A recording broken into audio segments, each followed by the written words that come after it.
Hi class 3 current affairs especially railway exams కోసం NTPC కావచ్చు, group D కావచ్చు, RPF constable కావచ్చు. సో ఈ క్లాస్లో మనం డిస్కస్ చేసేది నోబెల్ బహుమతులు. సో దీని గురించి కంప్లీట్లీ ఎగ్జామినర్ ఏ విధంగా క్వశ్చన్స్ అడిగే అవకాశం ఉంటుందో చూద్దాం. ప్రతి షిఫ్ట్లో కూడా ఈ టాపిక్ వస్తుందని నేను చెప్పను, బట్ మేజర్ షిఫ్ట్స్లలో మాత్రం ఈ టాపిక్ నుండి క్వశ్చన్ అయితే కనిపిస్తుంది. సో ఆ లక్కీ పర్సన్ మీరే కావచ్చు. సో వీడియో పూర్తిగా చూడండి, నేర్చుకోవడానికి ప్రయత్నం చేయండి, ఓకేనా? సో మీలో అట్లీస్ట్ ఒక 100 మెంబర్స్నైనా మనం రైల్వే ఉద్యోగులుగా మార్చడానికి అయితే ప్రయత్నం చేద్దాం, right? So coming to the topic, మన యొక్క యాప్ లాస్ట్ బెంచెస్ అప్ అనే యాప్ని డౌన్లోడ్ చేసుకోండి, లింక్ డిస్క్రిప్షన్లో ఇచ్చాను. దయచేసి యూట్యూబ్లో క్లాసెస్ చూడండి. చాలామంది యాప్ డౌన్లోడ్ చేసుకుని క్లాసెస్ తెలుగా ఇంగ్లీష్ అంటున్నారు. క్లాసెస్ తెలుగులోనే ఉన్నాయి కానీ యూట్యూబ్లో, సో తెలుగులోనే ఉంటుంది, ఓకేనా? క్లియర్? సో రైల్వే ఎగ్జామ్స్కి ఏం కావాలో అవి మాత్రమే ఉంటాయి, అంతకంటే ఎక్కువనైతే ఇక్కడ ఉండవు. అలాంటి వాళ్ళు రాకండి కూడా, okay?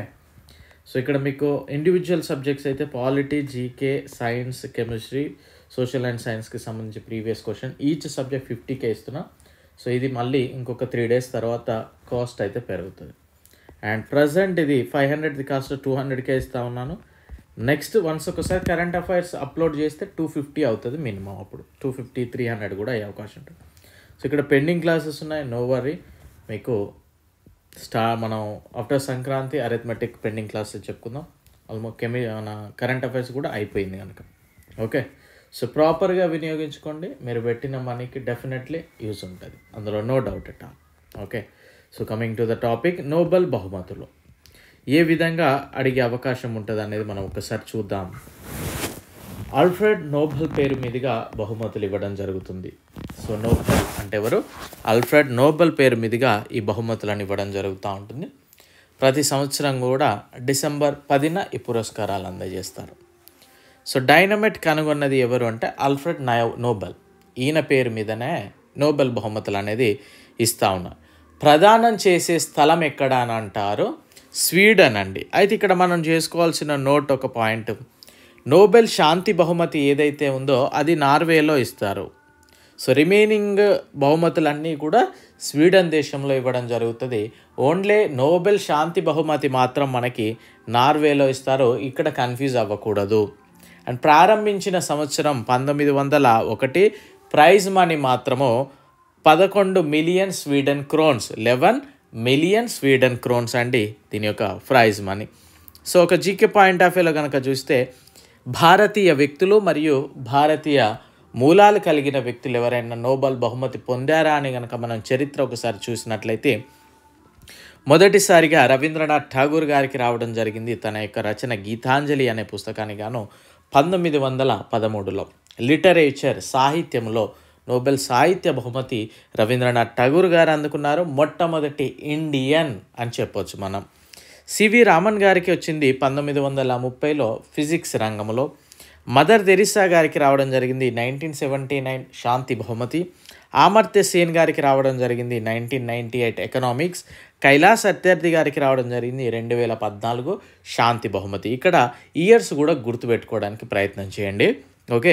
Hargobind Khorana 1968 medicine. Subrahmanyan Chandrasekhar 1983 physics.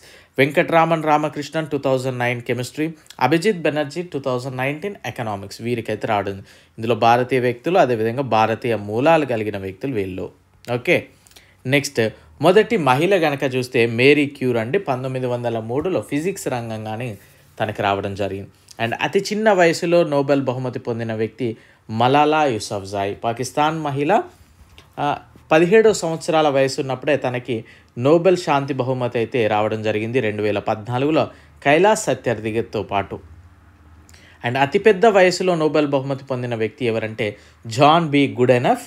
ఈయనకి 97 సంవత్సరాల వయసులో నోబెల్ ప్రైజ్ అనేది రావడం జరిగింది కెమిస్ట్రీ రంగంలో 2019లో తనకి రావడం జరిగింది. ఈ విధంగా జీకే పాయింట్ ఆఫ్ వ్యూలో ఈ విధంగా అడుగుతాడు. ఇక కరెంట్ అఫైర్స్కి వచ్చినట్లయితే మనం వీలున్నప్పుడల్లా 2023 కూడా మనం నేర్చుకోవాలి. కొన్నిసార్లు మన బ్యాడ్ లక్ ఉంటే 23 కూడా అడిగే అవకాశం ఉంటుంది కనుక. సో నోబెల్ శాంతి బహుమతి పీస్ ప్రైజ్ కనుక చూస్తే 2023లో నర్గిస్ మొహమ్మదీకి రావడం జరిగింది. 2024లో నిహాన్ హిడాంకియో, నిహాన్ అని గుర్తుపెట్టుకోండి, నర్గీస్ అని గుర్తుపెట్టుకోండి. సాహిత్యం లిటరేచర్ చూస్తే 2023 Jon Fosse, 2024 Han Kang. And వైద్య రంగం దీన్నే మెడిసిన్ ఫిజియాలజీ అంటారు. Katalin Kariko and Drew Weissman 2023, 2024 Victor Ambros and Gary రూఖున్.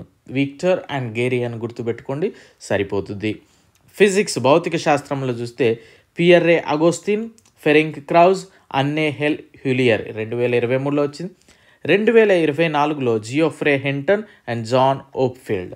John అని గుర్తుపెట్టుకోండి, జియోఫ్రే అని గుర్తుపెట్టుకోండి. కెమిస్ట్రీ రసాయన శాస్త్రంలో చూస్తే Moungi Bawendi, Louis Brus, Alexei Ekimov 2023లో వచ్చింది వీళ్ళకి. Demis Hassabis, David Baker, John Jumper 2024లో వీరికి వచ్చింది. ఎకనామిక్స్ ఆర్థిక రంగంలో చూస్తే క్లాడియా గోల్డిన్ అండ్ 2024 చూస్తే James A Robinson, Simon Johnson, ఢెరన్ అకమోగ్లు. So వీరికి అయితే రావడం. ప్రొనౌన్సియేషన్ కొద్దిగా అటు ఇటు ఉంటే అడ్జస్ట్ అవ్వండి. అండ్ ఇక్కడ ఇంకొక క్వశ్చన్ ఏంటి అడుగుతారంటే 1 2 3 4 5 6 మొత్తం ఎన్ని రంగాలలో నోబెల్ బహుమతులు ప్రదానం చేస్తూ ఉంటారు అని అడుగుతారు. 6 రంగాలలో, ఒకటి నోబెల్ శాంతి, ఒకటి నోబెల్ సాహిత్యము, వైద్య రంగము, ఫిజిక్స్, కెమిస్ట్రీ అండ్ ఎకనామిక్స్. ఈ విధంగా కూడా క్వశ్చన్ ఫార్మేషన్ ఉండే అవకాశం ఉంటుంది. సో ఈ విధంగా మీరు ప్రిపేర్ అవ్వండి. డెఫినెట్లీ మీరు అనుకున్న దానికంటే ఎక్కువ ది బెస్ట్ రిజల్ట్ అయితే రావడానికి అవకాశం ఉంటుంది. క్లియర్? సో వీడియో లైక్ చేయండి, షేర్ చేయడం దయచేసి మర్చిపోవద్దు. I wish you very good luck. Thank you.